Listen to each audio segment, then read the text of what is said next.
Buenas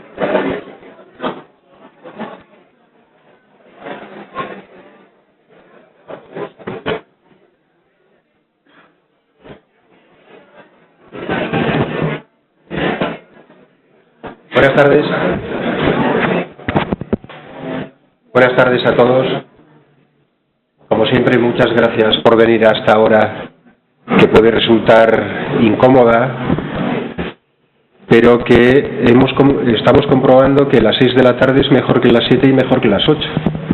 Y probablemente las 5:30 incluso pueda resultar mejor para luego tener disponibilidad después por la tarde, ¿no? Bueno,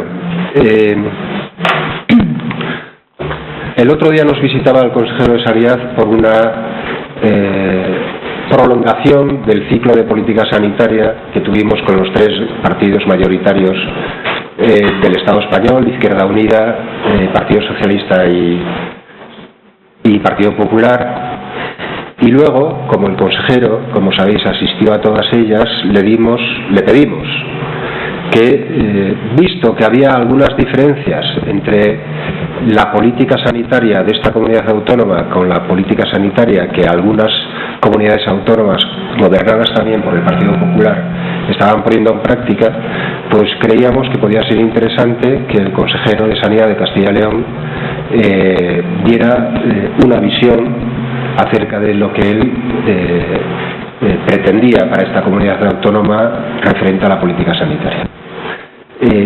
Como consecuencia de aquellas jornadas que realizamos en colaboración con el Norte de Castilla y patrocinadas por los laboratorios Pfizer, surgió la posibilidad de, visto que efectivamente había muchos problemas en materia de recursos humanos en nuestra comunidad autónoma, los que están en la cabeza de todos: jubilaciones, residentes, reestructuraciones, todas estas historias, nos atrevimos a invitar a la directora general de Recursos Humanos, Esperanza Vázquez, y sorpresivamente nos dijo: sí, ¿cuándo queréis que vaya? Esta señora es una desalmada. Bueno, pues quedamos en este día y efectivamente este día está aquí. Yo decía el otro día, cuando estaba el consejero, que a un invitado, cuando invitas a gente a comer a tu casa o a merendar a tu casa, le tratas de hacer la vida agradable y no le quieres poner en problemas. Sería muy mal anfitrión aquella persona que, invitando a alguien a su casa, le pusieran dificultades. Pero claro, en este caso, hombre, alguna dificultad te tenemos que poner. Últimamente, por parte de la Consejería de Sanidad o por parte del Gobierno de la Nación, podemos decir, y además de manera bastante objetiva, que los médicos, en concreto los médicos dentro de la profesión sanitaria, los estamos viendo maltratados en distintas o en diversas grados, ¿no? Pero en general maltratados. Las bajadas de sueldo, la extra, que es igual para todos los funcionarios, pero luego a nivel de la comunidad autónoma los recortes en cubrimiento de sustituciones, en las guardias que pasan a ser de presencia física localizadas. Todo esto significa una merma económica importante en el sueldo de muchos médicos. Por otra parte, vemos que el plan de jubilaciones, que en principio podía ser razonable, decir, bueno, damos entrada a gente joven para reponer los que se jubilan, no está siendo así, se están jubilando más de los que entran, y todo eso nos gustaría que nos lo explicara. Seguro que tenéis vuestras razones, y la razón fundamental es que no hay dinero suficiente para pagar lo que queremos, lo que hemos tenido y lo que queremos seguir teniendo. Bueno, no te lo voy a poner tan fácil. Probablemente haya otras formas, y algunas de ellas pueden pasar por, y eso que veo aquí a gerentes y cargos directivos de los niveles periféricos de las áreas, mucha gente reclama dentro de la profesión médica que se adelgace de una vez la estructura de la consejería, o que las estructuras directivas de los equipos directivos de las gerencias, tanto de primaria como de hospitalaria, o incluso de las gerencias esas de salud, que están ahí, y más ahí incluso las gerencias, los servicios territoriales, de la Consejería de Sanidad, pues bueno, que parece que no se han tomado tantas medidas como podría ser compartidas con el resto de personal asistencial, ¿no? En fin, ahora nos preocupa fundamentalmente qué pasará después de junio.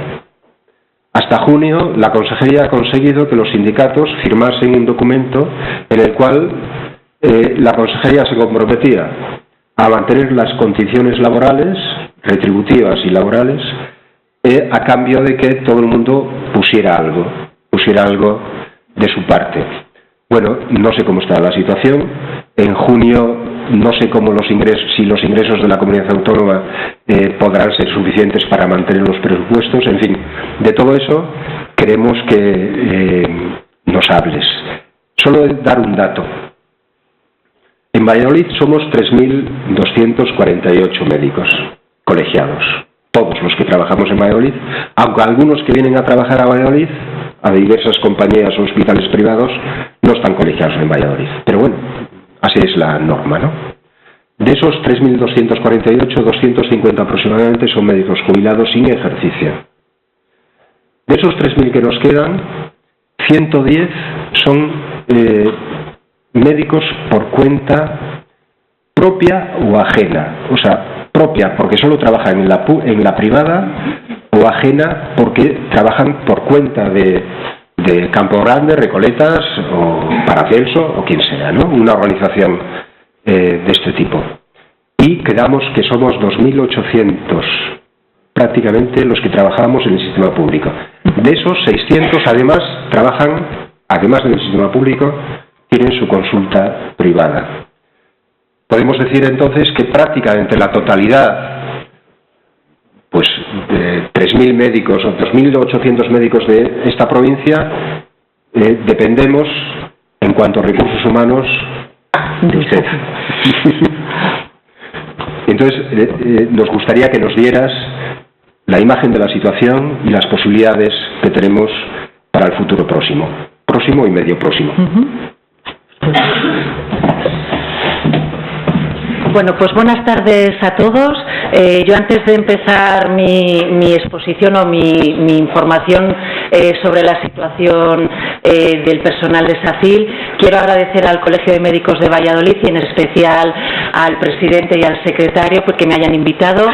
Efectivamente, cuando tuve la llamada del secretario, de José Luis, que si quería dar una charla para informar a los médicos sobre la situación actual, me pareció una idea muy oportuna, porque a nadie se le escapa, y de eso yo soy también muy consciente, que dada la situación actual y el contexto en el que nos movemos, que no solo pasa en sanidad, conozco que los profesionales de SACIL no precisamente están muy contentos. Es decir, yo conozco que hay malestar, que hay entendimiento a medias de lo que se está haciendo, y precisamente pues personas como yo, otros responsables de la consejería, pues somos los idóneos para tratar de explicar el por qué se están tomando estas medidas, ¿no?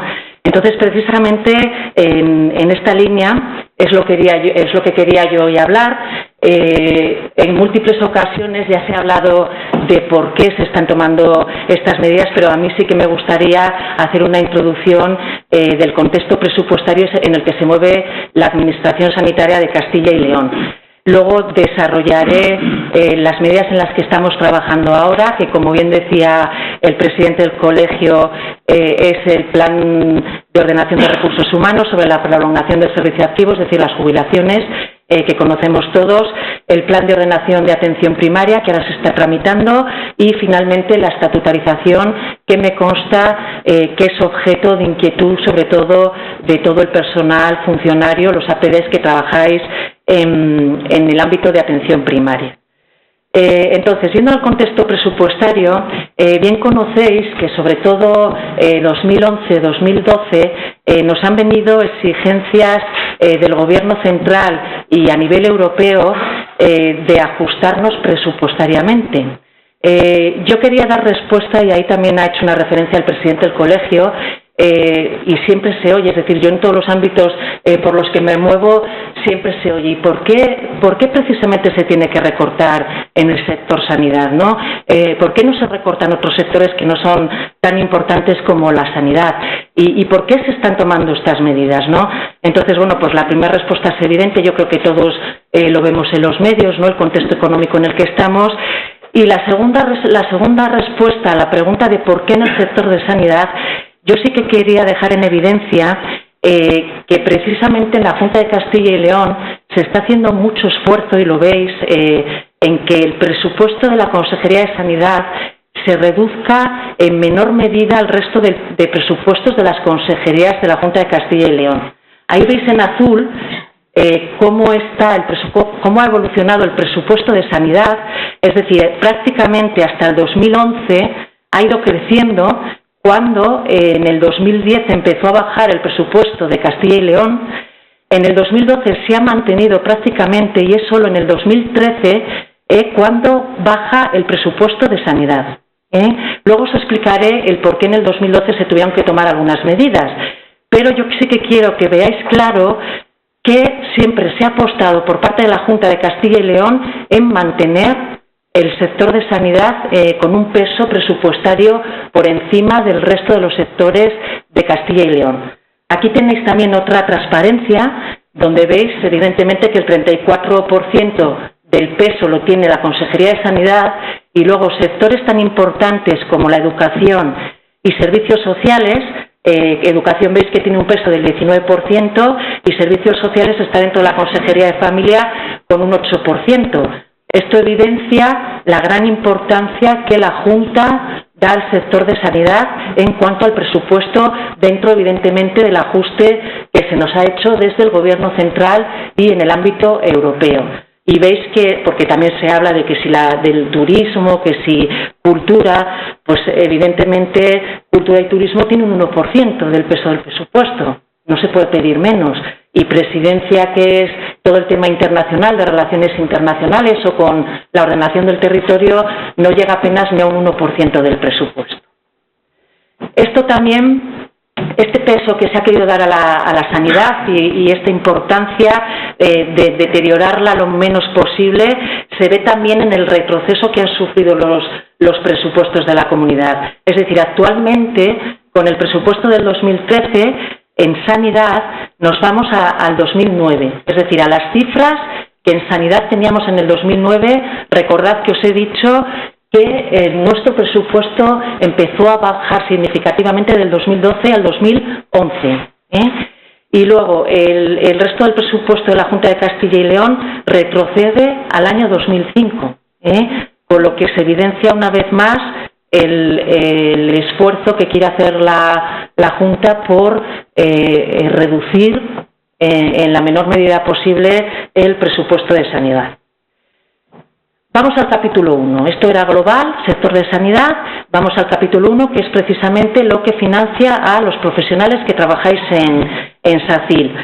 En el global del capítulo 1 de todos los profesionales de la Junta de Castilla y León, toda la administración, el personal de SACIL abarca el presupuesto un 47,6%, y el resto de profesionales, que son bastantes más que los de SACIL, que son 51.000, abarcan el 45%. ¿Esto qué quiere decir? Que proporcionalmente, es por comparar cómo están el resto de profesionales de la administración y un poco por responder ¿por qué los médicos? ¿Por qué? Pues todavía los profesionales de SACIL tienen en proporción una mayor capacidad de salario o de capítulo 1, lo cual quiere decir salario fijo más el variable que se pueda producir por guardias, etcétera, mayor que el conjunto de profesionales de la administración, lo cual evidencia una vez más que no queremos tocar lo mínimo posible al sector sanitario y a sus profesionales. Dentro de la gerencia regional, yo estoy muy convencida, y yo creo que todo el equipo de la Gerencia Regional de Salud, yo por lo menos en el tiempo que llevo, lo tengo muy claro, que la sanidad y el sector de sanidad y la sanidad pública no es nada sin los profesionales. Es decir, esa calidad, ese trabajo, esa asistencia a los pacientes, desde luego se debe a los profesionales. Poco mérito tenemos los gestores, más que de intentar ordenar los presupuestos y las actividades de gestión que tenemos en nuestras manos, pero realmente la visión de la sanidad que se tiene actualmente, que por cierto es bastante buena en Castilla y León, es gracias a los profesionales. Y de ahí que a partir del 2011, dentro de la reducción del presupuesto que se nos exigió a nivel central y regional, hemos querido dar también cada vez más peso al capítulo 1. Es decir, aunque se redujera el presupuesto de la Gerencia Regional de Salud, veis que tanto en el ejercicio 2012 como en el 13 se ha ido subiendo el peso del capítulo 1.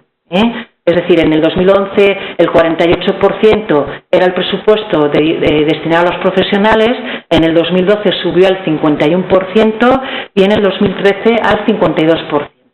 Es decir, esto implica pues que aunque haya habido reducciones y ajustes económicos, no hemos querido ir en la misma línea de reducción que el resto de capítulos de la Gerencia Regional de Salud.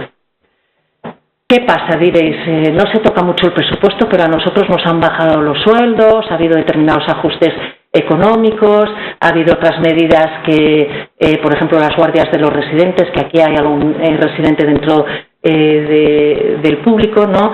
¿A qué se debe? Bueno, pues esta transparencia espero que os explique la situación. Es decir, desde que se transfirieron las competencias a Castilla y León de Sanidad, se ha tenido un presupuesto oficial y un coste real. Es decir, lo rosa o morado es el gasto real, lo que realmente hemos gastado en sanidad, y la línea marrón es lo que se presupuestó. Hasta 2012 no pasaba nada. Es decir, estaba aceptado que la sanidad iba creciendo, que había un gasto por encima del presupuesto, y como había dinero y había presupuestos y fondos, Hacienda a final de año nos lo reponía y el gasto real pues se pagaba, se ejecutaba a final de año y no pasaba más, ¿no? ¿Qué pasa? Que hubo unas normas y unas directivas europeas donde se nos exigió a todas las comunidades autónomas que no se podía gastar más allá del presupuesto. De ahí que veis, y lo habéis notado todos como profesionales, que a lo largo del 2012 no nos quedó más remedio que tomar medidas drásticas, y sé que poco populares y que a nadie nos gusta. Es decir, no penséis que a los gestores estábamos disfrutando con esto. No, pues yo, por ejemplo, que llevo desde el 2007 trabajando como responsable de recursos humanos, pues tengo que confesar que es mucho más fácil dar, crear y hacer cosas que no tener que menguar, quitar y no conceder nada a nadie, ¿no? Entonces, en el 2012, pues tuvimos que hacer un gran esfuerzo por equilibrar y ajustar el presupuesto que se nos había dado a final de año, ¿no? ¿Qué problema tenemos? Pues que en el 2013, desgraciadamente, y por la coyuntura económica que aún tenemos en España y en el resto de Europa, pues se nos ha bajado un 5% el presupuesto en sanidad. Y de ahí que tengamos que estar adoptando una serie de medidas en gestión de personal que permita cumplir a final del 2013 nuestros objetivos. Luego intentaré dar un poco respuesta a lo que me preguntaba Antonio, el presidente del colegio, en cuanto a qué va a pasar después de junio, porque yo sé lo que va a pasar hasta junio, pero después de junio, pues luego intentaremos en la parte de conclusiones ver cómo podemos salir de estas, ¿no? Entonces, bueno, yo quería en un primer momento hablaros del plan de ordenación en materia de prolongación del servicio activo, que estamos ahora en plena gestión y desarrollo del mismo. Como bien conocéis, el plan fue publicado en diciembre del 2012. Este plan estaba basado en un marco legal anterior, donde nos permitía la posibilidad de no prolongar a los profesionales, tanto estatutarios, funcionarios como laborales, y ahí se preveía en esa ley que todo el personal prolongado, es decir, con más de 65 años, automáticamente se jubilarían, salvo excepciones que luego comentaré, a los 3 meses de publicarse el plan correspondiente de ordenación de recursos humanos. Entonces, como este plan se aprobó el 30 de diciembre o el 31 de diciembre, no recuerdo, creo que fue el 31 de diciembre, en cumplimiento de lo que decía la ley, el 31 de marzo, todos aquellos profesionales que no hayan tenido una resolución de prolongación, automáticamente el 31 de marzo dejan de trabajar, con efectos 1 de abril empiezan la jubilación. ¿Qué hemos perseguido con este plan? ¿Cuál era la finalidad? Bueno, yo que vaya por delante también, este plan, pues no hay que esconder que ha sido motivo del contexto económico en el que nos encontramos, porque hasta ahora, cuando se solicitaba la prolongación por parte de los profesionales, salvo alguna dificultad porque el profesional no tenía capacidad funcional para seguir ejerciendo su profesión, pues la gran mayoría de los profesionales se prolongaban en el servicio activo. ¿Qué hemos querido? Pues dentro de este contexto económico queríamos aprovechar la jubilación de determinados profesionales para ordenar los recursos humanos que tenemos, es decir, a medida que se van a ir jubilando, porque esto sucederá el 31 de marzo, los profesionales vamos a ir estudiando las plantillas y dimensionándolas en función de las necesidades asistenciales. Esto no lo hace directamente la Dirección General de Recursos Humanos. Sabéis que existe una Dirección General de Asistencia Sanitaria que es la que se encarga de estudiar, en base a las necesidades asistenciales, qué plantilla es necesaria en los centros de salud y en los hospitales. Luego, en segundo lugar, ante la tesitura y el contexto en el que estábamos, teníamos 2 opciones. O bien, ante un no crecimiento y un deterioro, no contratar, no hacer nuevos contratos o despedir a personas eventuales, jóvenes, con una formación reciente y con 10 años de formación, que todo hay que tenerlo en cuenta, y vamos a destruir expectativas de empleo entre los jóvenes y vamos a despedir a personas jóvenes que a lo mejor llevaban poco tiempo trabajando en el sistema y que tenían todo el futuro por delante, ¿no? Entonces, bueno, pues la opción que decidimos tomar, y cuando digo decidimos, no en mi persona, sino por parte de toda la Consejería de Sanidad, es llevar a cabo el plan de jubilaciones precisamente para dar expectativas de consolidar empleo, de crear empleo y de que los MIR y las personas en formación pues que crean que están haciendo algo bueno para su futuro, ¿no? Yo entiendo la postura contraria, ¿no? Es decir, también entiendo el malestar y el no entendimiento de esta medida por parte de los profesionales a quien les ha tocado la no prolongación y que se tienen que jubilar, ¿no? Yo sí que quiero aclarar también, porque por ahí se va diciendo que estamos anticipando las jubilaciones. Eso no es así, Estamos jubilando en la edad que legalmente tenemos que jubilar, que ahora son 65 años y un mes, en el 2013. Y lo que no estamos permitiendo, salvo causas excepcionales a las que luego me referiré, es prolongar en el servicio activo. Insisto que yo entiendo la situación particular de cada persona que quería prolongarse y que se tiene que jubilar, pero también quiero que entendáis que teníamos que tomar una decisión y optar por una u otra decisión. Y bueno, ya os lo he dicho que también pues con este plan, que yo creo que también nos llevó a esta decisión, queríamos evitar costes añadidos.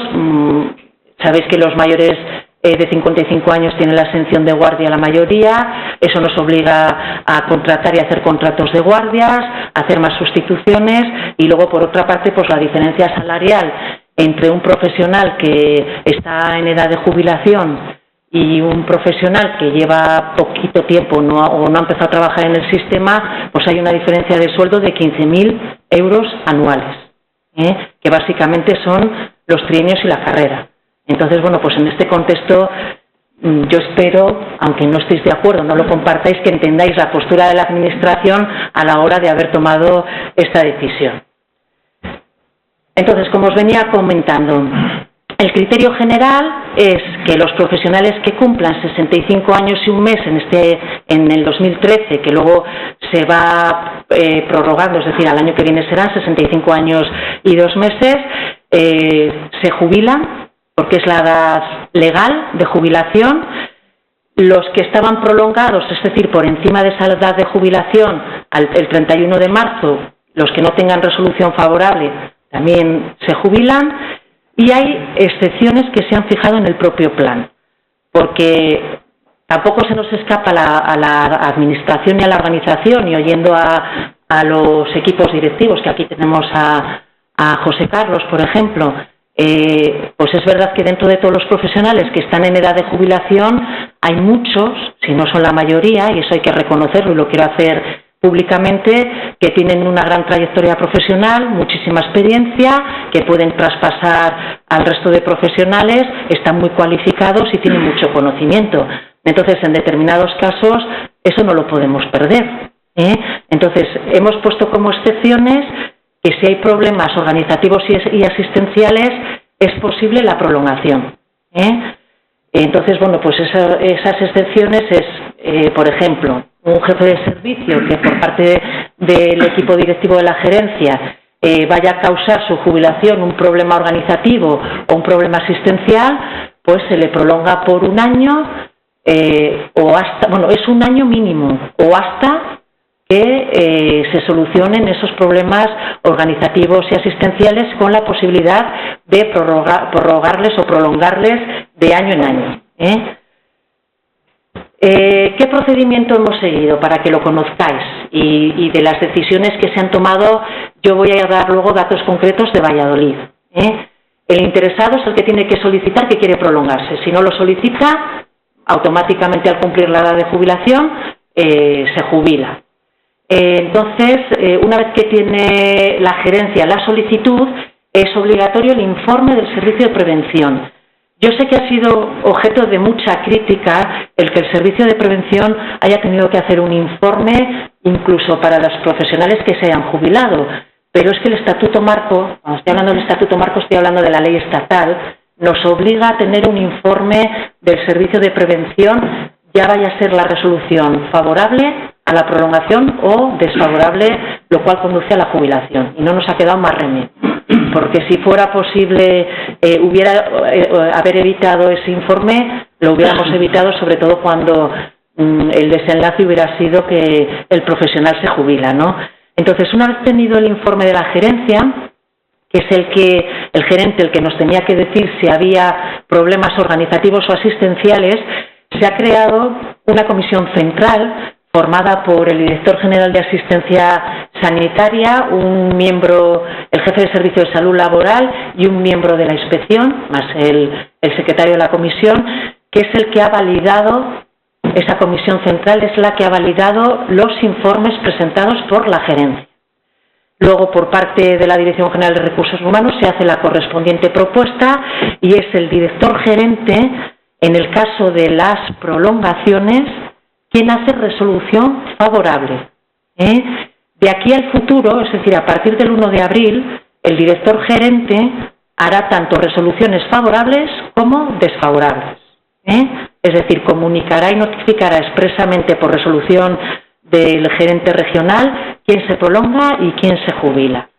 Entonces, el tiempo que tenemos para realizar todo este procedimiento son 2 meses y luego, pues evidentemente, hay que comunicar el resultado al interesado y a mí me consta por los gerentes de Valladolid que aquí en Valladolid se ha comunicado la situación a cada uno de los profesionales en la semana del 4 de marzo.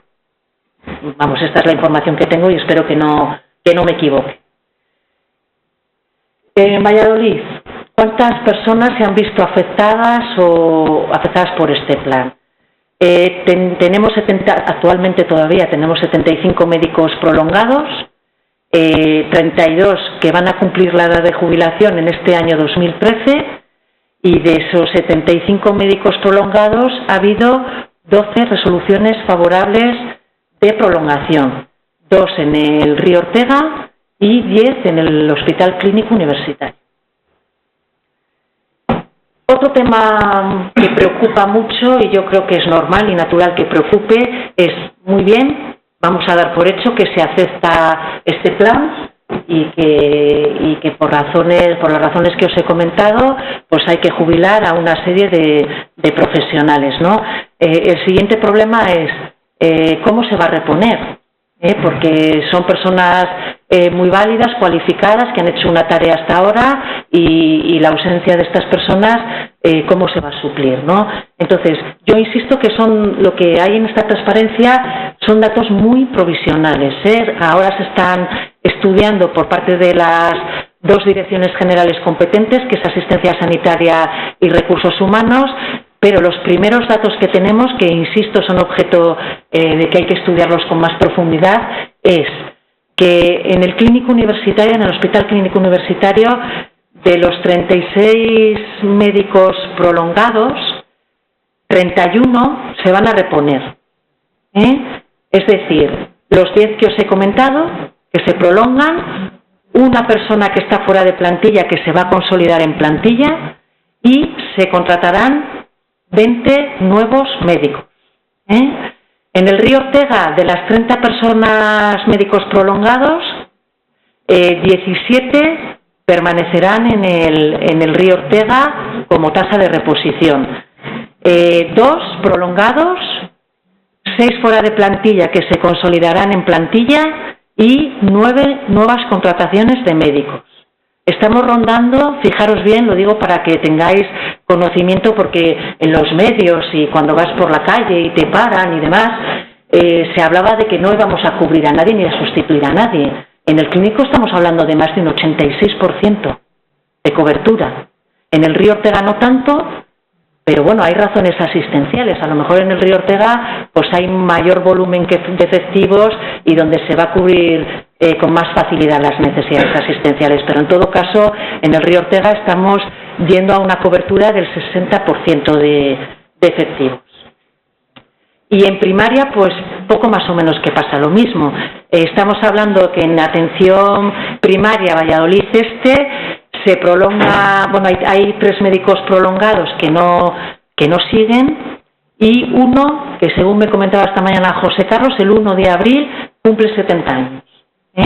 Y de esos 4 médicos, 2 se sustituyen, con 2 nuevos contratos. Y en atención primaria de Valladolid Oeste son 6 médicos prolongados y se van a sustituir 3. Esto ahora os comentaré, porque estas sustituciones derivan de la reestructuración de atención primaria. Bueno, entonces pasamos al segundo de los planes. Luego ya, como habrá objeto de debate, pues ya podemos tratar el tema, ¿no? En cuanto al plan de ordenación de atención primaria, bueno, yo quería comentaros que actualmente se está tramitando el marco normativo. Hasta dentro de 2 o 3 meses no habrá un plan publicado en el boletín como el de prolongación del servicio activo, con lo cual tenemos 2 o 3 meses por delante que todo va a quedar o va a estar igual y sin moverse en atención primaria hasta que no tengamos la norma correspondiente. No obstante, yo sí que os voy a adelantar en qué consiste este plan de ordenación de atención primaria. Este plan lo hemos negociado ya en mesa sectorial, lo hemos negociado a nivel regional, como es evidente, y lo que primero se ha negociado, aunque no era obligatorio, es la fotografía de la plantilla que no hace falta por razones asistenciales, y la plantilla que sí que es necesario crear es nuevo también por razones asistenciales. Entonces, yo aquí en la transparencia os pongo lo que es la fotografía de la provincia de Valladolid. Como veis en la transparencia, yo os explico. Hay una primera fase, que luego lo veréis en posteriores transparencias. Hay una primera fase donde se determinan qué plazas hay que amortizar, porque no son necesarias asistencialmente, y qué plazas hay que crear, porque se crean nuevas demarcaciones asistenciales, porque sí que son necesarias. Entonces, como veis, en Valladolid Oeste se crean 6 plazas y se amortizan otras 6. También para que quede muy clarito que no se está menguando número de profesionales. Lo que se está haciendo es ordenándoles. Y luego hay una segunda fase que para evitar perjuicios a los profesionales, a medida que se vayan quedando vacantes, se van amortizando e incluso se pueden, en algunos casos, no en todas las provincias, aquí en Valladolid sí que pasa, se van creando plazas donde es necesario, junto con las demarcaciones asistenciales correspondientes. Veis que en Valladolid Oeste la previsión es crear 3 demarcaciones asistenciales nuevas y amortizar 2 que ya no tendrían persona. Sería amortizar una plaza pura y dura, ¿vale? Lo mismo pasa en Valladolid Este. Se crearían 6 nuevas demarcaciones asistenciales, se amortizarían otras 6, no se crea ninguna nueva y se amortizaría una en el momento que quede vacante. Os he comentado un poco la finalidad, que es el reequilibrar las cargas asistenciales, adecuar plantillas y, por qué no, pues en alguna provincia, que no es el caso de Valladolid, porque no hay necesidad asistencial, aprovechamos para poder reducir algún coste, aunque os adelanto que a nivel regional este plan de ordenación de atención primaria tampoco supone en gran medida un ahorro económico importante. ¿Qué procedimiento vamos a seguir? Como os decía, porque a mí me consta también, sobre todo entre el personal de atención primaria, pues que hay cierto movimiento, ¿no?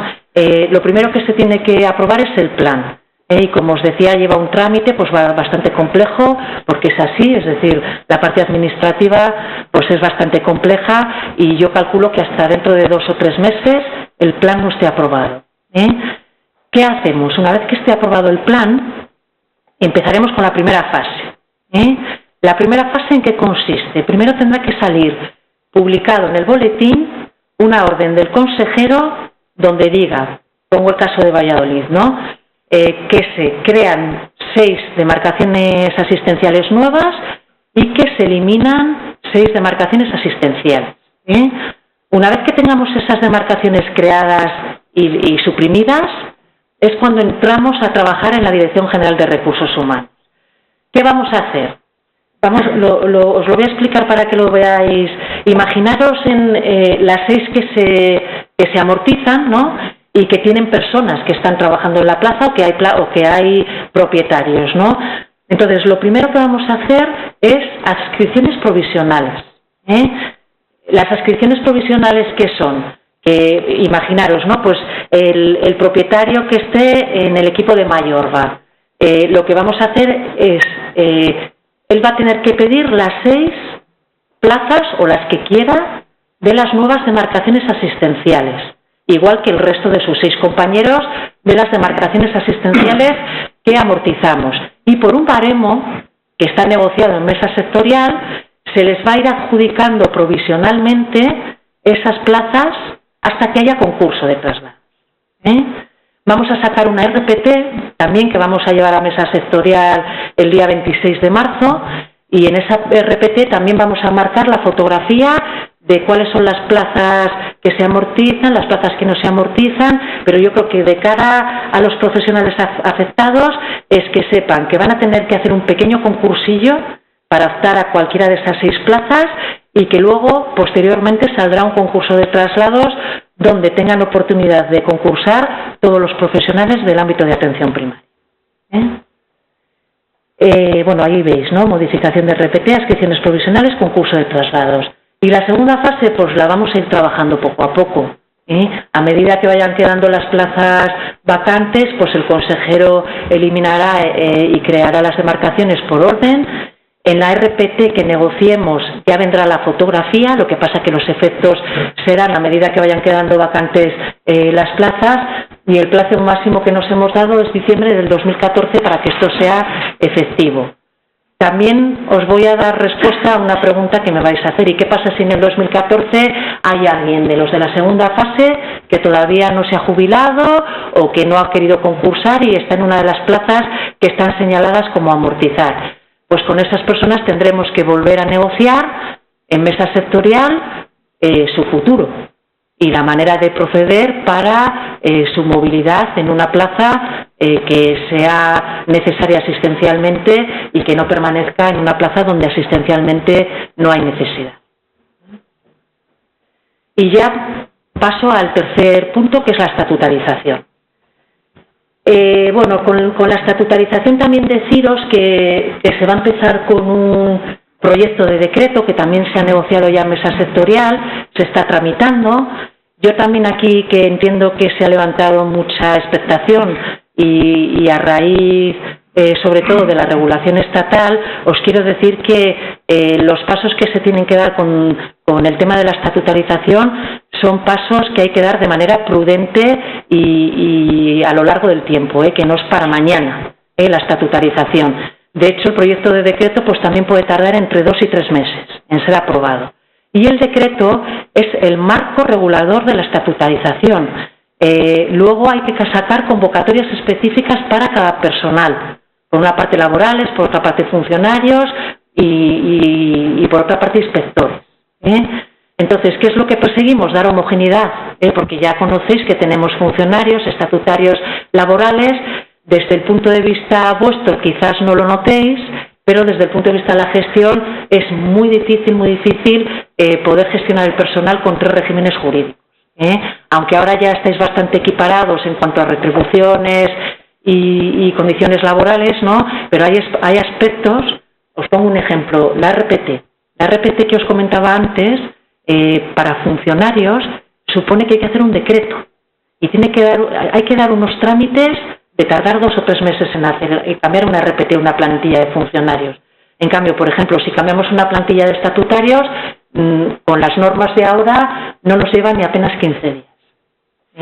Entonces, pues para nosotros es una gran dificultad que si queremos tomar medidas de funcionarios y estatutarios a la vez, con funcionarios tardamos 3 meses y con estatutarios 15-20 días.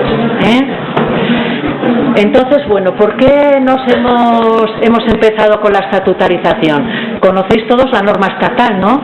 La norma estatal nos ha dado un plazo máximo hasta el 31 de diciembre del 2013 para proceder a la estatutarización y encima con unas consecuencias para los que no se estatutaricen, que nos encomiendan y nos dicen a las comunidades autónomas que aquel profesional que no se estatutarice debemos ascribirlo en función de cómo nosotros lo determinemos a órganos administrativos que no estén en instituciones sanitarias. Yo, para tranquilizaros, os voy a intentar decir muy claramente lo que intentamos hacer aquí en Castilla y León. Como os decía, se ha negociado el marco normativo, sacaremos convocatorias específicas. También os quiero decir que la convocatoria específica de médicos funcionarios no la vamos a sacar hasta que no se termine el concurso de traslado derivado del plan de atención primaria. Lo digo para que veáis que es un tema bastante a largo plazo, que aunque se esté oyendo de la estatutarización, las cosas hay que hacerlas ordenadamente. Entonces, se tiene que cerrar el concurso, que todos los funcionarios sanitarios estén colocados con la plaza que hayan pedido del concurso, y una vez que los funcionarios estén colocados como consecuencia del concurso, convocaremos la estatutarización.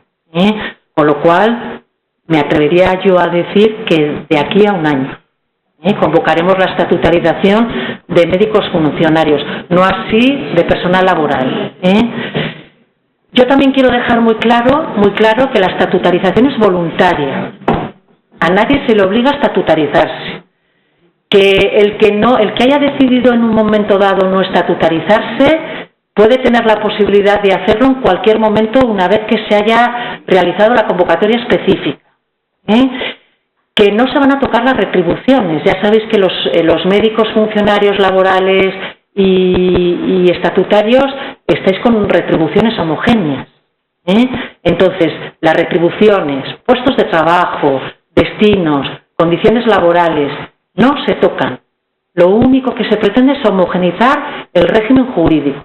Porque muchos estáis preguntando, entonces, ¿para qué estatutarizarnos? Pues es que no merece la pena, ¿no? La única causa, yo creo que es unificar regímenes jurídicos, y porque el régimen natural del personal que trabaja en instituciones sanitarias es el estatutario. Y tenemos que caminar, porque así además se ha acordado pues desde el año 2002 con las organizaciones sindicales, es caminar hacia la estatutarización. ¿Cuánta gente en Valladolid está afectada por esto? Bueno, yo dejar bien claro que los interinos, los que son interinos que están ocupando plaza de funcionario, en principio seguirán en la plaza que tienen, pero en vez de funcionario, de estatutario. Es decir, se reconvertirá la plaza. Y luego tenemos 222 funcionarios, 2 laborales y 22 inspectores médicos, que también queremos meterles como ámbito de aplicación para la estatutarización. Tema importante, que yo creo que es a lo que a todo el mundo os inquieta. ¿Qué vamos a hacer en el caso de que estas 224 personas más los 20 y tantos inspectores? Bueno, los inspectores tengo que aclarar que no obliga nada el Estado a estatutarizarles, o sea que si no se estatutarizan no pasa nada. Y los laborales lo mismo. El Estado, el Gobierno central, lo que está obligando es para el funcionario sanitario. O sea que el problema estaría en principio con los 222 funcionarios, imaginando que los 222 no se quieran estatutarizar, ¿vale? ¿Qué es lo que tenemos que hacer o qué es lo que tenemos pensado hacer desde la Consejería de Sanidad? Primero, estudiar qué vacantes hay en toda la Junta de Castilla y León donde esas 222 personas puedan irse. Yo os voy a dar un dato. A fecha actual hay 11 plazas. 11 plazas donde podrían ir los médicos. Es para que vayáis tomando un poco. Luego, no nos tendría que suponer ningún coste económico que esas 222 profesionales pasaran a otras consejerías. Entonces, si 222 personas o médicos pasan a otras consejerías, evidentemente nosotros vamos a tener que contratar a otros 222 médicos. Entonces, ¿eso qué supone? Coste económico. Y segundo, no sé si habéis visto antes que tenemos en las bolsas de empleo, pues yo creo que no llegan ni a 50 personas, 47. Y médicos de familia, de esos 47, si no me falla la memoria, creo que son 25. Con lo cual, imposible. Hoy por hoy estoy hablando, Y luego, sin perjudicar la actividad asistencial, os lo estoy diciendo. Es decir, aunque ya a mí me den dinero para sustituir a esos 222 profesionales, no voy a poder, porque no hay médicos suficientes de familia para poder cubrir a esos 222 profesionales. Entonces, que sepáis, lo digo porque tengáis las cosas claras, que la Consejería tiene que cumplir los mandatos legales del Gobierno central. Pero si no es viable lo que nos exige el Gobierno central, tendremos que hacerlo cuando sea posible. Y a corto plazo, ya os digo que yo no lo veo viable para nada por las razones que os he comentado. ¿Vale? Yo por dejar un poquito claro toda esta situación. Voy a conclusiones. Bueno, se me olvidaba por si hay algún inspector médico, por aquí. La estatutarización de los inspectores médicos también va para largo. Vamos a ver, yo no sé si conocéis, si hay algún inspector, bueno, José Carlos es el primero, que aunque sea gerente también ya ha habido una norma legal con rango de ley donde se reconoce que la inspección médica puede tener carácter estatutario, es decir, ya se ha dado un primer paso, ¿no? Con este borrador de decreto se daría el segundo paso porque metemos a la inspección médica con posibilidad para estatutarizarse.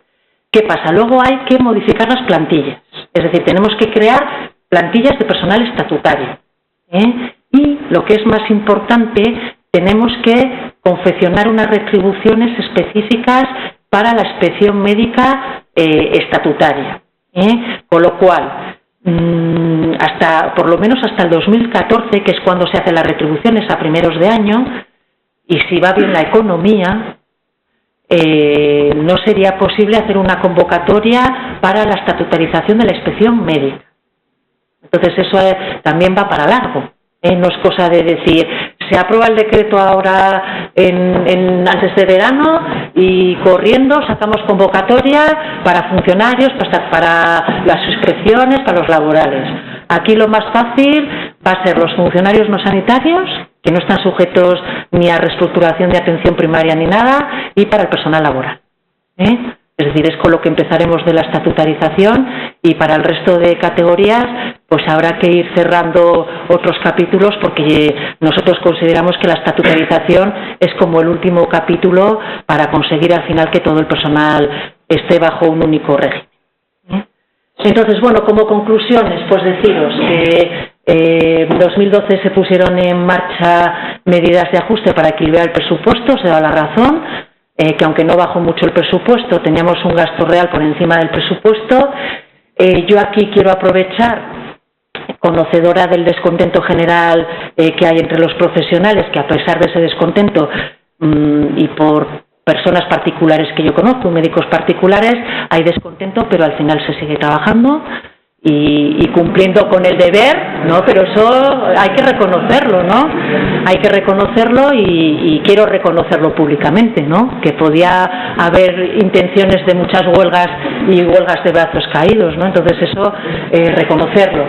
Y en el 2013, como habéis visto, va a haber una nueva bajada presupuestaria, hay una nueva bajada presupuestaria, estamos tomando estas medidas por las que hemos optado y que os he comentado.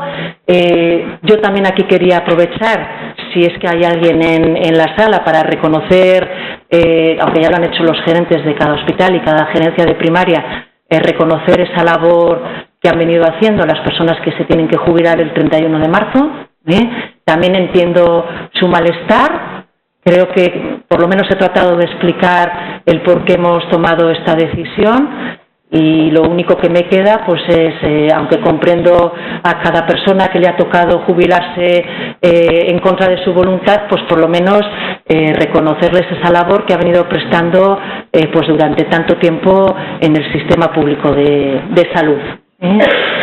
Y bueno, y luego pues también dejar constancia, y como así lo ha dicho en multitud de ocasiones nuestro consejero, que en Castilla y León se quiere mantener un sistema público de salud público, y de hecho así lo ha corroborado con el compromiso con los colegios profesionales, asociaciones y algunos sindicatos. También que hasta junio pues tenemos tranquilidad, salvo estos 3 planos que os he contado, que depende de los resultados se tomarán otras medidas o no en junio. Ahí el presidente del Colegio de Médicos pues hablaba de las reestructuraciones a nivel de directivos y demás.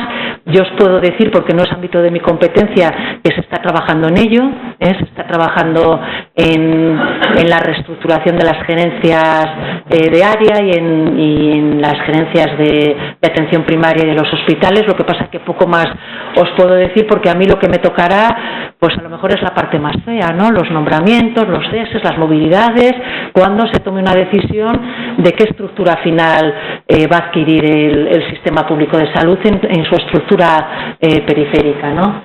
Y, como os decía, pues que en junio tenemos que hacer una evaluación de cómo nos han ido todas estas medidas, las que tomamos en el 2012, que ya sabéis que tiene un efecto arrastre hasta mayo, que es cuando se empezaron a tomar, y sobre todo las medidas de jubilaciones, y en función de los resultados, que yo espero que sean buenos, espero, pero sin poder garantizar nada, pues habrá que tomar o no pues otras decisiones para que nos permitan cumplir con las exigencias de la Consejería de Hacienda, del Gobierno Central y de la Unión Europea.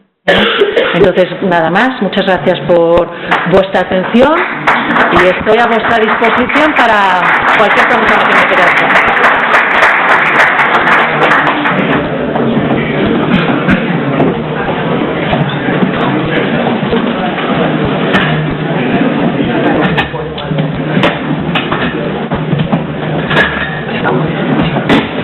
Bueno, muchísimas gracias, directora, por la clarificación de esos 3 asuntos que están en boca de todos los médicos durante estos últimos meses, ¿no?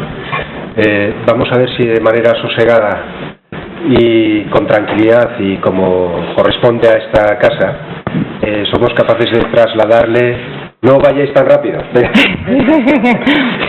capaces de trasladarle preguntas, sugerencias. Es verdad, 3 Fernandos han pedido la mano. Doctor Molina. Sí, yo... Perdona, si somos breves, tenemos más capacidad, tanto el preguntante como el contestante, para dar más intervenciones. Perdona, a mí me gustaría, os conozco a varios de la sala, pero que os presentarais. Sí, mi nombre es Antonio Molina Miguel, soy jefe de sección de neurología del Hospital Universitario Darío. En primer lugar, gracias por su charla. Y para ser breve, como presidente del colegio, tengo que decirle que ustedes han enviado a nuestro hospital una serie, bueno, ustedes, las instituciones, una serie de cartas que la mayor parte de ellos nos parece inaudito, impresentable, que después de más de algunos 40 años de trabajo, lo único que han recibido es un cacho de papel, que es fotocopia, todos son iguales, excepto de cambiar los nombres. Así no se despide a un profesional después de haber estado trabajando más de 30 años en la vida. Con un solo papel.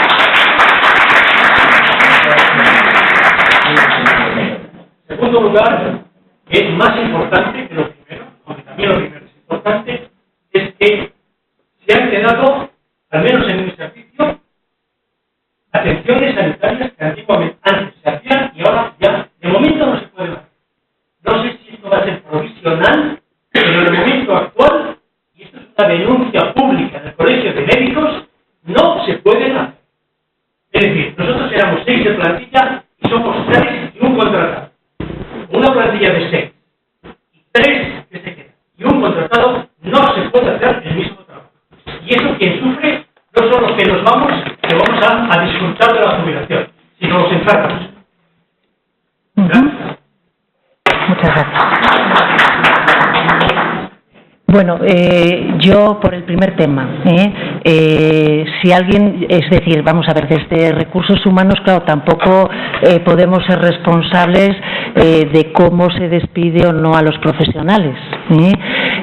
Yo soy la primera que pienso, y de hecho lo he dicho aquí, que estamos ante unos profesionales que se ha tomado esa opción, que tampoco, que yo entiendo que a quien resulta afectado no le pueda gustar, y lo entiendo perfectamente, y también entiendo y estoy totalmente de acuerdo que precisamente en estas situaciones tan difíciles pues se tenga que reconocer todavía con más razón la labor que se ha realizado y informar y dar causa de por qué se han hecho las cosas así. Desde Recursos Humanos se mandaron instrucciones para que hubiera un despido personal.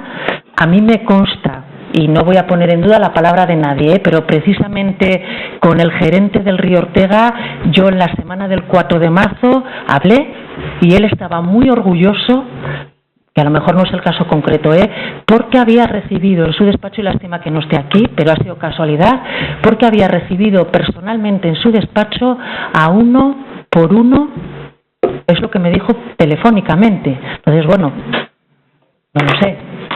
A lo mejor no le dio tiempo a recibir a todos. Bueno, Fernando Buzón, médico de atención primaria del Centro de Salud Parquesol. Ya te presento yo. Quería dar unas preguntas totalmente. Yo creo que está personalmente el venir aquí muchas veces me parece un acto de masoquismo. Un acto de masoquismo porque venimos a oír algo que sabemos que está pasando, que no porque estemos hablándolo con una persona tan amable como usted lo vamos a cambiar, porque no está ni en sus manos ni en la nuestra cambiarlo. Y entonces, pues, yo que soy médico, este año hace 32 años que estoy trabajando. Creo que he faltado al trabajo por enfermedad, gracias a Dios, pero pues como 5 o 6 días, no se puede mirar, 5 o 6 días, gracias a Dios, bien.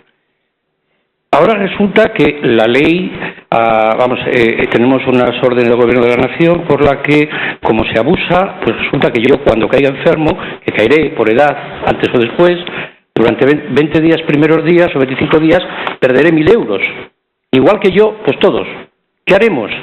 Pues en cuanto estemos sanos, pues volver a trabajar, o por ejemplo a lo mejor estarte unos días más, porque ya que no pierdes, pues eso puede pasar. 2. Teníamos antes, por viejos, teníamos 1.000 días de vacaciones, 1.000. Es decir, yo he perdido concretamente 13. 13 días de vacaciones hubiesen supuesto que el día 28 de febrero yo me hubiese ido de vacaciones y volvería a trabajar mañana. Esos 28 días les he perdido. Les hemos perdido todos derechos. Antes teníamos un concepto de productividad variable. Parece que si te decían que lo habías hecho bien, lo cobrabas. Es decir, lo que habías hecho bien en un año lo cobrabas en julio del año siguiente. Entonces resulta que lo del año 2011 todavía no hemos cobrado. Existe un pacto que le pregunto a usted que parece que se vamos a cobrar. Tenemos una paz social hasta junio, pero yo me quedo en la duda. Yo sé que en 2012 no nos corresponde porque se ha cambiado la ley, pero creo que a mí me deben, y igual que a todos, al que se lo haya ganado, por supuesto, igual yo no sé, dinero del 2011. Se nos va a pagar porque si se nos queda con algo que nos corresponde, solo podríamos tener antes o después una figura jurídica. Pero fíjese, esto que me preocupa, pues, es decir, cuando usted ha dicho que hemos vuelto a nivel de presupuestario del 2009, pues mire, yo le puedo traer aquí mis nóminas, es decir, no mis nóminas, lo que yo he ganado bruto, sin descuentos, desde los últimos años. Yo este año he ganado, en el año 2012 he ganado lo mismo que gané en el 2007, que fue el último año de la carrera profesional, de la subida, es decir, lo mismo que en el 2007, mi mujer que también es trabajadora del SACIL, pues exactamente lo mismo, es decir, en el año 2013 estamos ganando lo mismo que el 2007. No sé si el presupuesto será igual que el del 2009, pero desde luego todos nos hemos puesto a nivel del 2007. Claro, encima no nos podemos quejar porque afortunadamente parece que tenemos la plaza fija, en paréntesis, y si salimos igual nos pegan ahí. Es decir, hemos perdido un montón de derechos, que esto seguramente no tiene vuelta atrás, es un acto de masoquismo. Pero fíjese, hay una cosa que a mí me preocupa también muy mucho, y es que, mire, ahora no se sustituye porque el ahorro está en base a que todos hagamos el trabajo de todos cuando otros no están. Y parece que las cosas siguen hacia adelante, pero yo le puedo asegurar que con una calidad que ha disminuido drásticamente. Y este trabajo creo que a veces hay que sustituir obligatoriamente, no se está haciendo. Cuando yo hago medio trabajo mío y medio de mi compañero, estaré resolviendo el problema al sistema, pero realmente le aseguro que hemos bajado drásticamente la calidad. Pero lo más triste a mí es que había gente que trabajaba estas poquitas cosas que trabajábamos y que ahora ya tampoco trabajan. Estamos hablando ya no de los sustitutos residentes en medicina de familia. Y el caso es que, perdone ya, es decir, nosotros, los médicos de atención primaria, no hemos tenido la suerte de estar en la época de vacas gordas, porque ha habido vacas gordas. Es decir, somos unos especialistas que cuando lleguemos a la edad de jubilación, aunque lo hayamos hecho muy bien, no se nos renovará, aunque lo necesitemos económicamente, no se nos renovará. Y sin embargo, lo que quería decir que no hemos estado nosotros las vacas gordas, peonadas, en otras épocas. Sin embargo, yo, por ejemplo, del año 2008 a 2011, nuestro sistema gastó 170 millones de euros en derivar a consultas privadas, una media de 43 al año. Este año 2012, como ya no hay dinero, hemos gastado 10. Hemos pasado de una media de 43 a 10. Es decir, ahí nos hemos ajustado. Pero ahora estamos en las vacas y esto es un acto de masoquismo. En fin, pues muchas gracias. Venga. Vale. Muchas gracias. A ver, sobre todo las cuestiones más principales. Antes no he hecho referencia, pero yo me imagino que todos conoceréis y somos todos perjudicados en el sector público. El tema de las vacaciones, permisos, es un mandato que vino a nivel nacional y que en todas las comunidades autónomas no hemos tenido más remedio que aplicarlo, pero somos conscientes que se ha perdido pues no solo días de libres designación, sino por antigüedad, etcétera, etcétera, incluso permisos que se tenían no por salir al médico, pero bueno, por otras cuestiones se ha perdido mucho, pero eso se ha establecido así a nivel nacional en el Estatuto Básico del Empleado Público y no nos queda más remedio que aplicarlo. En cuanto a la productividad variable, pues evidentemente sí que lo habéis oído. Hay unos objetivos que todos los profesionales habéis cumplido, que están evaluados, o se van a evaluar, o están pendientes de evaluar, por lo menos en las instituciones y en las gerencias, ahí están, ¿no? Y que en el momento que haya disponibilidad presupuestaria, se va a pagar. Es una deuda que SACIL tiene con los profesionales, es decir, la productividad variable del 2011 se tiene que pagar. Y bueno, luego con sustituciones, pues evidentemente a los gerentes les hemos pedido, porque con ese presupuesto y esos ajustes, pues todas las gerencias tienen techo de gasto, ¿no? Y en el año 2012 sí que les hemos pedido un esfuerzo, pues sobre todo en las sustituciones, pero para evitar lo que os estaba comentando antes, ¿no? Que pudiéramos reducir plantilla. Es un tema que sí que por lo menos llevamos con orgullo, con carácter general. Mientras en otras comunidades autónomas han tenido reducciones drásticas de personal, estoy hablando por ejemplo de Castilla-La Mancha, que ha reducido 4.000 personas el año pasado y 1.000 lleva este año, en SACIL no ha habido reducción de plantilla.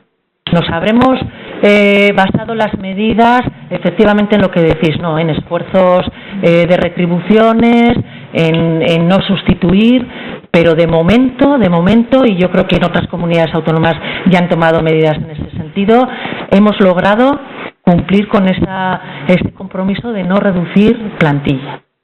Es lo único que puedo decir. Fernando Uribe, jefe de servicio de psiquiatría del Hospital Clínico. Sí, nada. Bueno, primero muchas gracias con la que está cayendo venir precisamente en este momento aquí, pero yo sí quiero decir algunas cosas, ¿no? Respecto al plan de jubilación. Hombre, nos ha hablado de criterios organizativos, pero los criterios organizativos no vienen en la norma. En la norma se dejó muy clarito que había dos criterios: proyectos de investigación, por un lado, y realización de una técnica determinada que no pudiera ser sustituida. Y lo organizativo no era. Esto ha dado muchos problemas luego después. Es decir, si se consideraba que había problemas organizativos, pues se podía haber puesto en la norma y nos hubiéramos ahorrado muchos problemas que están surgiendo ahora con gente a lo mejor como Antonio, que es jefe de sección y que se tiene que jubilar y que a lo mejor pues por un problema organizativo no se hubiera tenido que jubilar, ¿no? Es decir, eso no estaba en la norma. Primera cuestión. Segunda cuestión, en las bolsas de trabajo hay mucha más gente, no solo hay 47, porque nos estamos olvidando de la bolsa cero. La bolsa cero lleva por lo menos dos promociones de MIRES que prácticamente no se han colocado. Estamos hablando de bolsas que en este momento en especializada pueden tener cerca de 200 o 300 personas. Y en la bolsa cero, en la bolsa 1, pues hombre, yo me conozco la mía, en la bolsa 1 hay 2 personas, pero en la bolsa cero hay 20 y tantas. Es decir, y me imagino que es así en todas las especialidades. ¿Qué supone esto? Que tenemos gente para sustituir sin ningún problema, pero lo que necesitamos es agilidad para sustituir. Y esto no nos lo está dando la bolsa de trabajo. Por otra parte, es cierto que se ha jubilado gente que, bueno, pues en algún momento podía hacer alguna técnica más específica, y hablo de especializada.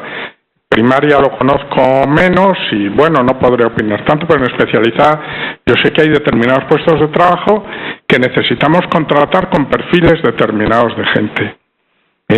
Y en un hospital de tercer nivel, y además esto nos está afectando más a los hospitales de Valladolid, que son hospitales en que se ha jubilado más gente proporcionalmente a otros. ¿Por qué? Porque, bueno, aquí acceden traslados, accede gente con más edad y, lógicamente, pues se jubila más gente aquí. Vamos, esto es ley de vida. Y son hospitales de tercer nivel que precisan a veces técnicas un poco específicas. Y esto, la gestión de bolsas de trabajo nos impide, de verdad, a veces hacer selecciones para un perfil determinado. Y no hablo de psiquiatría, que tenemos 2 perfiles, pero hay otras especialidades que se necesita, pues en cardiología, es gente que tiene que saber hacer cardiología intervencionista, y bueno, y esto es así, y no se hace, por ejemplo, en el Hospital de Medina del Campo, porque no es necesario, y porque no existe la posibilidad de hacerlo allí, o en el hospital a lo mejor de Ávila, ¿no? Bueno, entonces, lo que yo sí quería decir son estas 2 cuestiones. Es decir, tenemos mucha gente, es verdad, para sustituir, no solo son 47, y luego creo que las normas hay que hacerlas más adecuadas a la situación de verdad que queremos, bueno, pues de verdad hacer, que puede ser a lo mejor necesario jubilar a gente. Bueno, yo entro poco, yo creo, yo con la gente que se me jubila, a mí se me han jubilado 6 personas y tampoco es cierto que se cubran todos. Y el año pasado ha habido una reducción de plantilla, o sea que sí estamos reduciendo plantilla. Otra cosa es que se pueda reducir, pero se está reduciendo plantilla. O sea, que tampoco es que vamos a cubrir todo. A ver, yo matizar. Primero, te invito, Fernando, a que te vuelvas a leer el plan. En el plan, yo te lo digo un poco de memoria, pero lo hemos leído ya muchas veces. Y de hecho, me tocó firmar para los gerentes una aclaración. En el plan te dice que hay dos excepciones por necesidades organizativas y asistenciales. 2 puntos. Carencia de sustitutos y técnicas sanitarias concretas. Pero la introducción te dice 2 excepciones por razones organizativas y asistenciales. Entonces, la interpretación, y lo aclaramos así en las gerencias, está en la carencia de sustitutos. Es decir, si los gerentes, la carencia de sustitutos no solo que no haya bolsa de empleo, sino que haya una persona trabajando en el sistema. Generalmente nosotros hemos interpretado que tenía que ser un puesto de responsabilidad, o bien jefe de servicio o jefe de sección.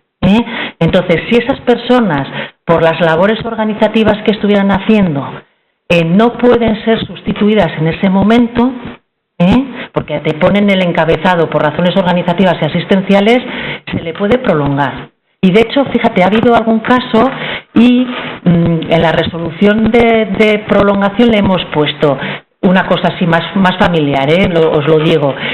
Perfecto, prolóngale, pero haz todo lo necesario para que cuando pase un año hayas resuelto tus problemas organizativos y asistenciales. Pero sí que cabe esa posibilidad porque así venía en el plan, ¿vale? Y luego te doy la razón, el personal en paro son 47, en bolsa hay 1.007 personas y 394, de esas 1.007, 394 que no trabajan en ningún sitio. Es decir, repuesto hay.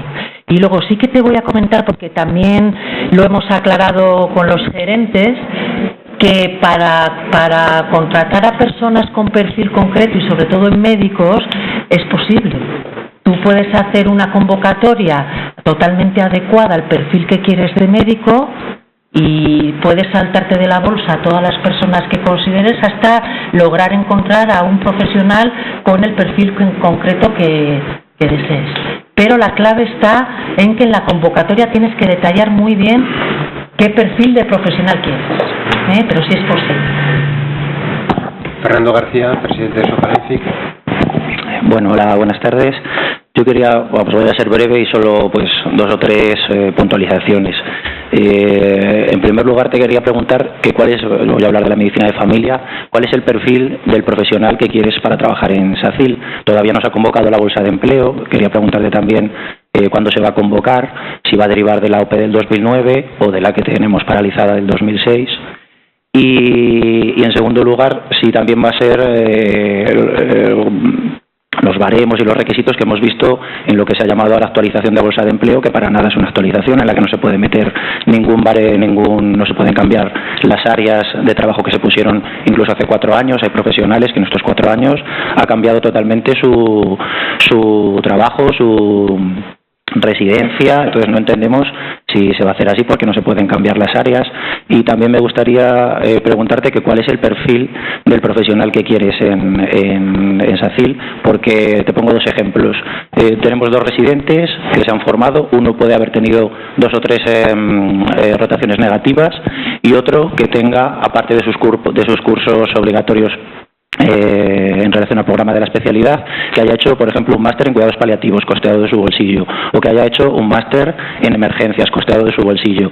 Esos 2 residentes, según tus bolsas de empleo, tendrían la misma puntuación. Entonces me gustaría que aclarases a nivel docente, investigador y asistencial cuál es el perfil del médico de familia. Gracias. Vale. Bueno, yo te respondo, bolsas o posiciones de familia y de paso ya también por si os interesa, tenemos precisamente es verdad, en el tema de los médicos de familia nos hemos encontrado con muchísimos obstáculos en el camino. Entonces, los funcionarios sanitarios, recordáis que había una oposición de consolidación que de momento parece que va para adelante. Está ahora el tribunal baremándolo y a ver si en breve podemos resolver esa oposición que está pendiente de médicos funcionarios, ¿no? Y luego, médicos estatutarios, también hay un problema de un recurso que estamos resolviendo. Adelanto, porque va a ser breve, que es posible que tengamos que ofertar otra vez las plazas, porque nuestra asesoría jurídica nos ha comentado que tenemos que ofertar plazas también a los de promoción interna. Es decir, como ofertar todo a la vez, con lo cual vamos a tener que retroceder el proceso, ofertar todas las plazas y resolverlo lo antes posible. Y la bolsa de empleo que queremos derivar es de esa oposición del 2009. Y en cuanto a las bolsas de empleo, pues os digo lo mismo. A mí me hubiera gustado negociar, de acuerdo con la sociedad y con las organizaciones sindicales, pues otra baremación más adecuada a la realidad y a los MIRES y a lo que se están formando los MIRES. Pero la ley que permitió abrir las bolsas de empleo solo nos permitía abrirla para que la gente que estaba en paro, o sea, todos los profesionales de todas las categorías pudieran entrar a las bolsas con los mismos requisitos y las mismas circunstancias que los profesionales que ya estaban en la bolsa.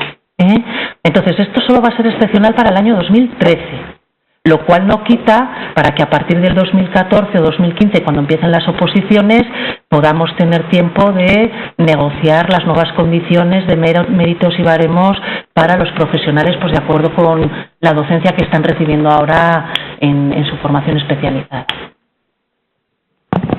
Buenas tardes. Soy Andrés Álvarez, soy residente de tercer año de familia.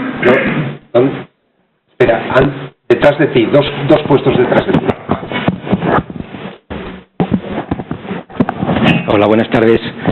Soy Francisco Ruiz, yo resido en Valladolid, pero trabajo en Palencia. Y yo quería agradecerte, Esperanza, dos cosas. La primera, la disposición de venir aquí, pero también me consta que en otras ocasiones, cuando se te ha pedido favores o cuestiones, o se ha querido comentar, pues también has tenido una disposición muy similar. O sea, que realmente no es una situación excepcional porque venga mucha gente, sino porque es una actitud habitual. Espero que no haya demasiada redundancia y se me oiga bien. ¿Se me oye, no? Sí. Vale. Yo quería hablar e insistir otra vez sobre el tema del decreto de jubilación.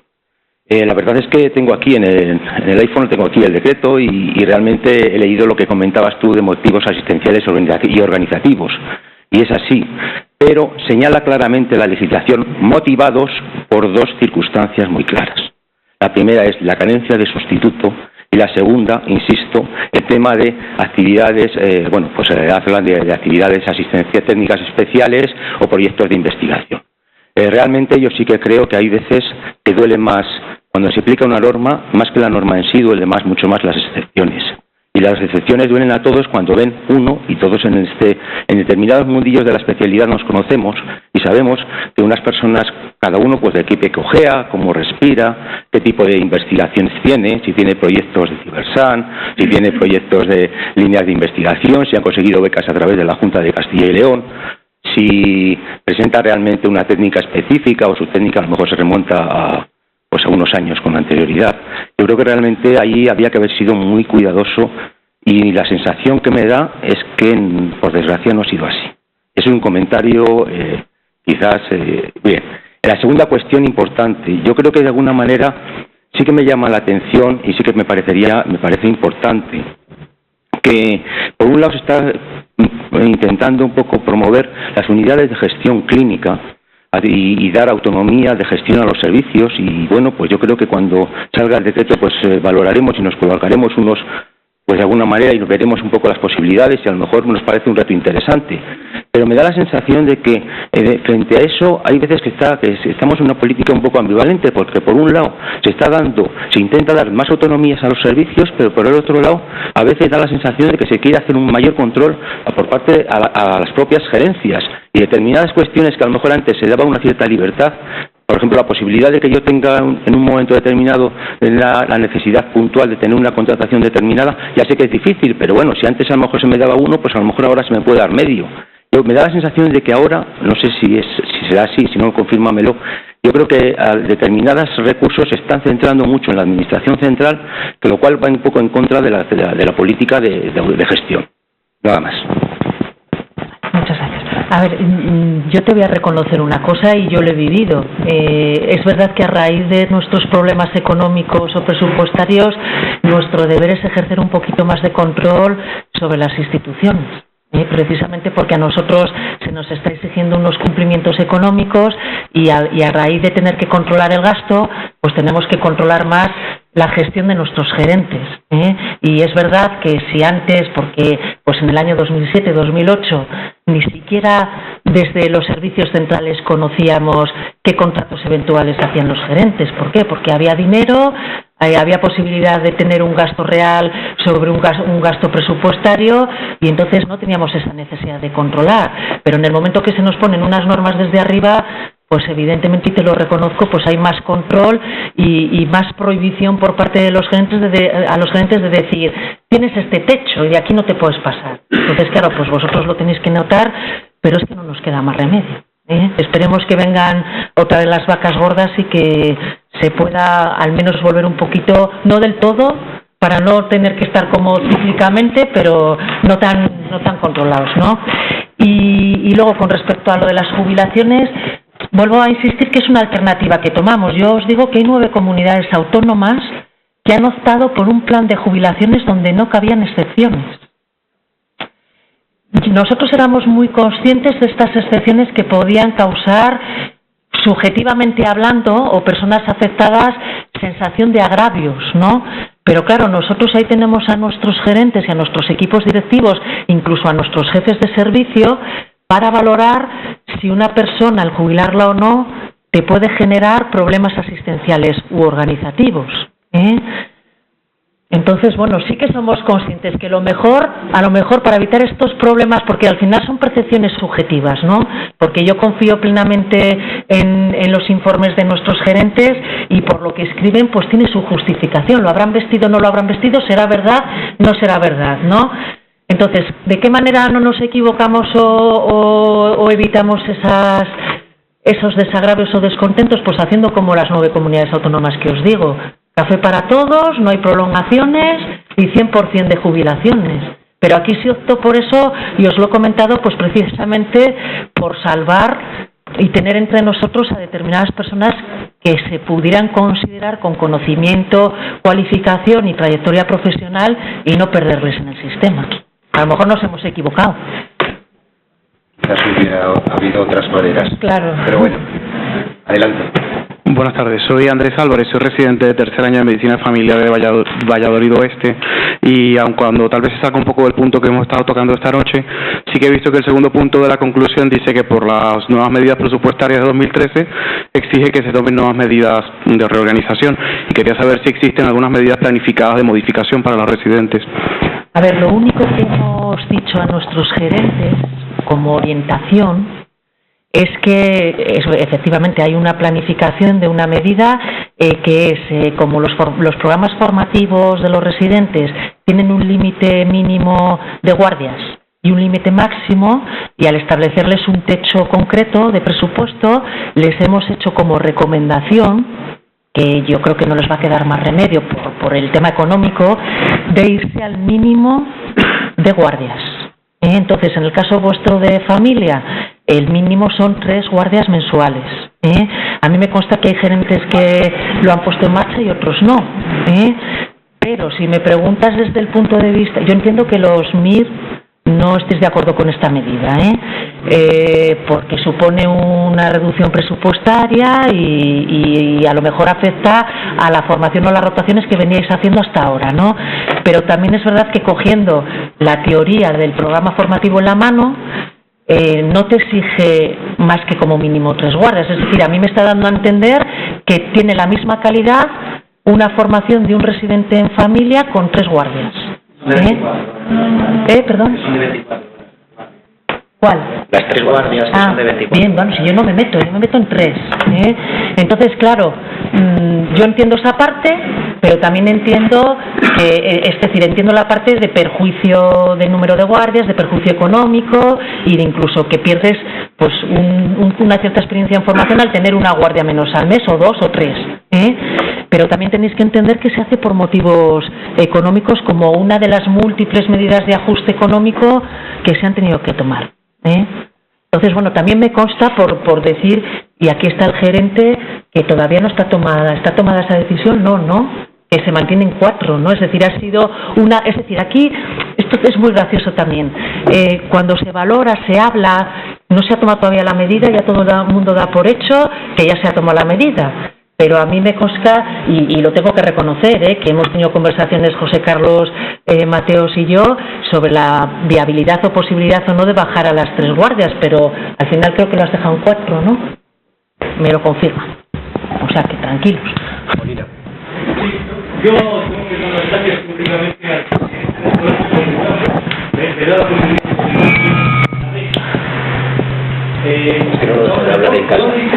dos planteamientos cuando hablé la primera y la segunda no me lo hago, no la hago. Yo no creo que las jubilaciones se hecho muy mal. Se hecho muy mal. Yo no tengo no lo tengo yo.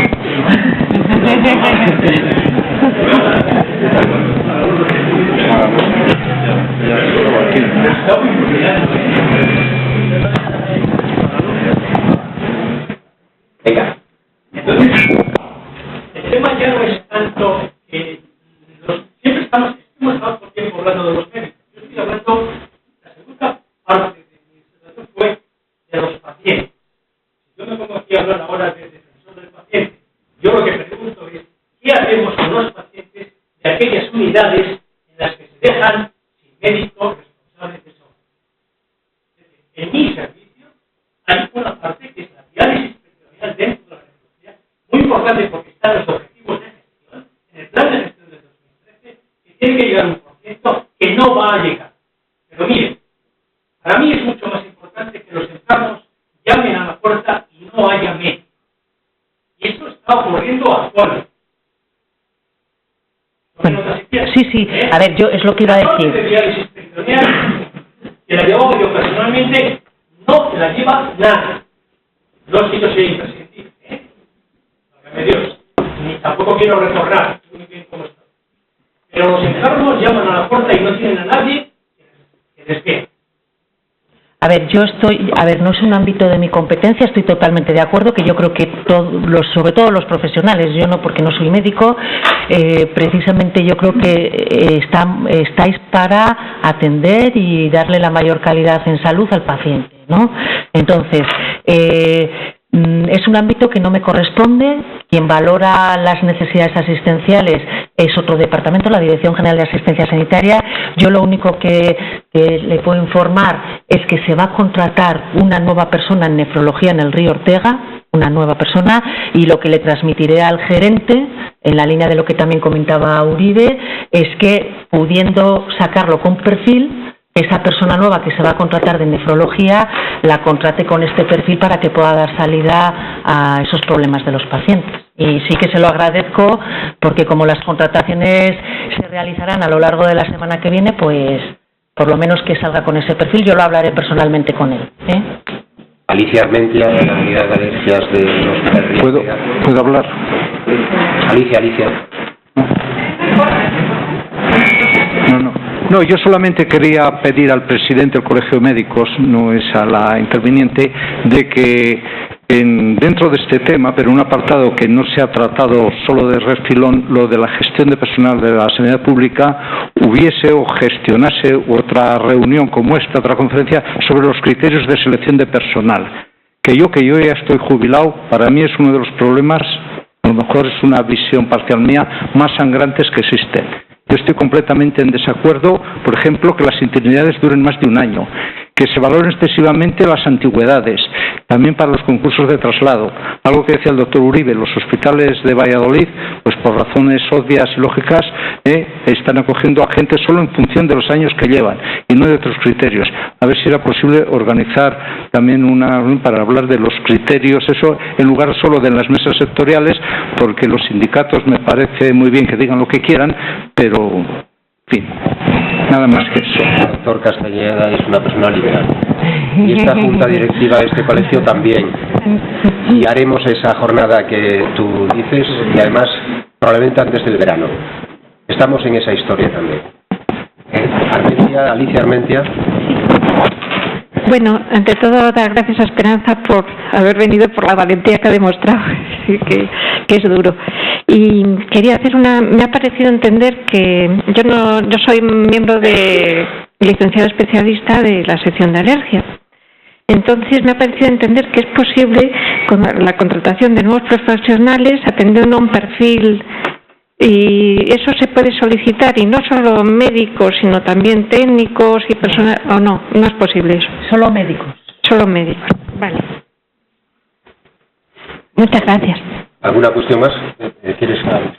No, simplemente es eso, que en las bolsas de empleo, si veis la normativa, hay perfil para médicos y algunas, no especialidades, sino para algunos aspectos de enfermería. Por ejemplo, neonatos, quirófanos, es decir, para enfermería también hay algún, pero técnicos no. Javier Salamanca. Buenas tardes. En el tema de las jubilaciones, falta por decir quizás que este proceso que ha salido en contra, digamos, de todas las organizaciones sindicales, los que representamos a los compañeros, está judicializado. Entonces, hay dos procedimientos interpuestos, una por la vía de derechos fundamentales, planteada mi organización, y otra por la vía contencioso administrativo con una solicitud de suspensión cautelar. En estos momentos yo creo que se está dilucidando por parte de las salas si procede o no la suspensión. Pero es que sí que sería bueno para los compañeros que en estos momentos están en esa situación que sepan que los que representamos a los compañeros y vamos a esas mesas de negociación, todos, no solamente mi organización, sino el resto, uno de los motivos básicos que teníamos para oponernos a esta norma era que fundamentalmente entendíamos que no iba a cubrir la expectativa de generación de empleo, porque siempre pedimos que si se producía una cuestión de este tipo, un puesto se recambiase por otro, es decir, uno por uno. Y porque en segundo lugar entendíamos que había una serie de compañeros con unos derechos adquiridos en un estado de derecho, que tenían una prórroga concedida por una normativa anterior, que pensábamos que no era muy lógico que con una innovación, con una ley, una norma nueva, esos derechos decayesen. Y que, por tanto, tendríamos que someter a los tribunales si eso iba o no. Siendo además, yendo más lejos, con un planteamiento hacia la Administración, en la que dentro del Sistema Nacional de Salud íbamos a ser los únicos que íbamos a adoptar esa medida dentro de lo que es la Administración de Castilla y León. En ese sentido, luego han ido, es verdad, han ido el resto de las comunidades que están saliendo, pero sale Madrid, que reserva un 30, sale Aragón, que reserva un 15, es decir, hay diversas posiciones, pero sobre todo porque la tendencia dentro del Estado no es esto va a la contraria, es la preocupación en el servicio activo por el problema de pensiones y demás. Bueno, no hubo lugar a ningún tipo de... En segundo lugar, en el tema de la reestructuración de la atención primaria, que me alegra haber escuchado a la directora que al parecer cuando salga el decreto vamos a negociar efectivamente, vamos a negociar las relaciones de puestos de trabajo. Entiendo que no va a haber atribuciones temporales de funciones. Referido a una medida que es adquisición provisional, que es otro tipo de medida, que me parece más lógica que la anterior, pero que hay una cuestión que hay que salvar, y es la cuestión de las plazas de la segunda etapa de la reestructuración, que no se ha dicho, pero yo lo voy a decir, se pierden alrededor de 160 puestos de trabajo. Se pierden, porque no está previsto que esos puestos sean creados en ningún sitio. Y que a lo mejor ahora, con el procedimiento que se ha habilitado, el tema de la espera, sería un momento para replantearse esa segunda etapa. Es una acción que plantearemos en su momento y en el sitio adecuado. Y me parece que me queda otra cosa, porque el otro punto que se había hablado era la estatutarización. Y dentro de la estatutarización, yo represento a una organización que ya acudió a los tribunales en la anterior estatutarización, y probablemente sea la culpable de que no se haya hecho hasta ahora, porque lo ganamos en la sala de aquí y en el Tribunal Supremo, donde acudió la Administración, perdió en ambos casos. Nos queda también una duda muy grande. Nosotros volveremos a actuar en defensa de los profesionales y funcionarios en una cuestión muy concreta que aquí nos ha mencionado. La directora lo ha sistema de clases pasivas, pensiones que tienen los funcionarios que pertenecen a MUFAR. Que es algo que puede ser un límite para que esto salga adelante, porque estos profesionales tienen la posibilidad, con 35 años de servicio y 60 años de edad, de jubilar. Y esto, si se produce la estatutarización, perderían esos derechos. Por tanto, nosotros, por supuesto, vamos a acudir en defensa de los derechos de los profesionales. Es un tema que yo quiero plantear a la directora y se ha planteado a la Administración e intentar reconducir para que de alguna manera podamos, si es posible, alcanzar un acuerdo sin tener que litigar. Muchas gracias. Vale, muy bien. Mira, pues primero comentarte del plan de prolongación. Decirte que no hemos sido la primera comunidad autónoma que ha puesto en marcha esta medida. Y yo te digo, comunidades que os lo he comentado antes, Asturias, o sea, 9. Asturias, Islas Baleares, Galicia, La Rioja, Murcia, Navarra, Cantabria, Castilla-La Mancha y Canarias. Aparte de no prolongar, también ha utilizado la medida de no prolongar a una fecha determinada, a 1 de enero del 2013, a los profesionales que estaban prolongados, es decir, por encima de la edad de jubilación. Madrid, efectivamente, permite un tope del 30% de profesionales para prolongarse. Andalucía también ha dicho café para todos, se ha dicho hasta los 67 todos y no más allá, y luego hay 3 comunidades autónomas que están trabajando en un plan. Sabéis que a Valencia quiso hacer jubilaciones sin plan, se lo tiró también la justicia, el Tribunal Superior de Justicia, y ahora está trabajando en un plan.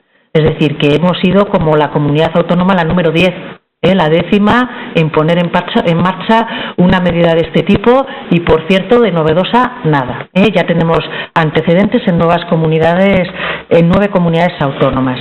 En cuanto a atención primaria, comentar eso, sí, lo he comentado, Valladolid no lo sufre, de 3.000 médicos que hay en atención primaria, pues efectivamente a lo largo del tiempo, que estamos hablando a lo mejor de 1, 2, 3 o 5 años, en función de cuando se vaya jubilando los profesionales, pues irán desapareciendo determinadas plazas, pero porque se considera que no hay necesidades asistenciales. Estamos hablando de plazas, y me atrevo a decir de alguna en Soria que llama la atención, donde un médico pasa consulta a un pueblo donde no hay ni 5 habitantes. Es al único que se dedica. Entonces, bueno, pues son plazas que se van a ir amortizando a medida que se vaya jubilando los profesionales. Y finalmente la estatutarización, bueno, decir de las jubilaciones que efectivamente que estamos pendientes de 2 recursos que ha presentado Euskali y SEMS, y que bueno, pues si antes del 31 de marzo se suspende, pues tendremos que revocar todo, lo digo por el doctor Molina, ya veremos a ver.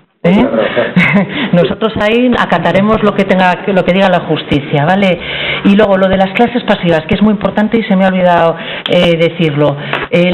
No sé cuándo fue, yo creo que hacia el 8 o 10 de marzo estuve en Madrid en la Comisión Delegada de Recursos Humanos, y en ruegos y preguntas le pedía al director general de Ordenación Profesional que por favor hiciera una consulta al INS sobre si los profesionales, en caso de estatutarización, pudieran mantener voluntariamente el régimen de MUFACE. Nosotros, a su vez, y me han dicho que sí, que están haciendo esas gestiones, incluso si no se pudiera por normativa actual, dado que tenemos tiempo suficiente hasta que se estatutarice o convoquemos la estatutarización de los médicos funcionarios, el provocar o el promover que se cambie la normativa excepcionalmente para que los médicos funcionarios puedan voluntariamente optar, en vez de por régimen general de seguridad social, por MUFACE. Eso se ha hecho la petición oficialmente en la comisión delegada.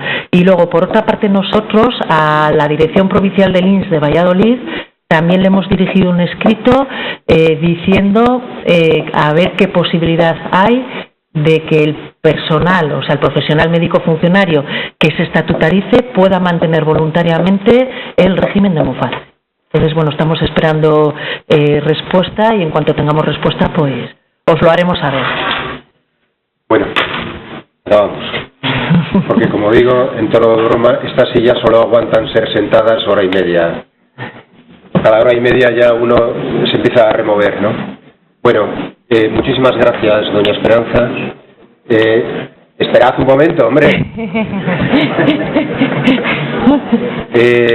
Efectivamente, has demostrado responsabilidad, que te agradecemos muchísimo en venir aquí a exponernos cuál es la política sanitaria en cuanto a la política en cuanto a recursos humanos en la comunidad autónoma.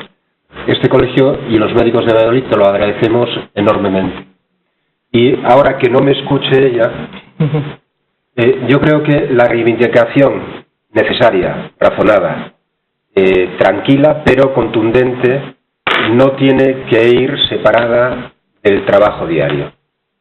Los médicos, como decías antes y te lo agradecemos, hemos demostrado que pese a haber perdido no sé cuánto porcentaje de sueldo, un 20%, y muchos médicos hasta el 30% o más de sueldo mensual que recibían, han seguido trabajando con honestidad, con compromiso y con dedicación. Y esto es lo que tenemos que seguir haciendo.